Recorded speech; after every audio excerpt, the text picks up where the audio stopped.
pagkakataon, maglulunsad po ang GMA Kapuso Foundation ng Kapuso Tulay para sa Kaunlaran Project. Layunin po nitong magbigay pag-asa at kabuhayan para sa mga katutubong agta. Makibahagi at maging tulay po tayo sa kanilang tagumpay. Sa komunidad ng mga katutubo kung saan pagsasaka ang pangunahing kabuhayan, naging bahagi na ang paniniwala sa iba't ibang ritual. Gaya sa Barangay San Ramon sa bayan ng Buhi, Camarines Sur.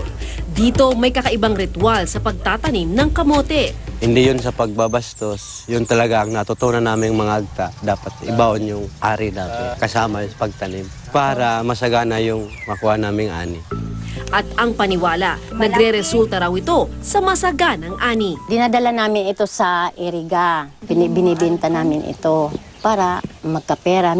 Ang kanilang kalbaryo ngayon kung paano dadalhin sa bayan ang inaning kamote. Winasa kasi ng bagyong Nina ang kanilang tulay. Ay mahirap talaga yan. Mas magastos yung magbabalsa pa, bayad pa. Pag nabasa ito, wala. Sira din. O ilan naman ang makukuha mo? Kaunti lang. Ang pinagtagpi-tagbing kahoy, kawayan at steel wire na ito ang nagsisilbing pansamantalang tulay. Mapanganib pati sa mga batang papasok ng eskwelahan lalo pa at may nahulog na raw rito. Lalo na kapag malakas ang ulan, pati yung tulay iniisip din namin.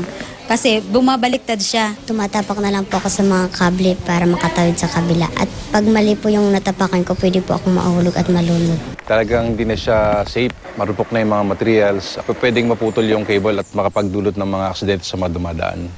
Tulungan nating ipaayos hindi lang ang kanilang tulay, kundi maging ang kanilang pamumuhay.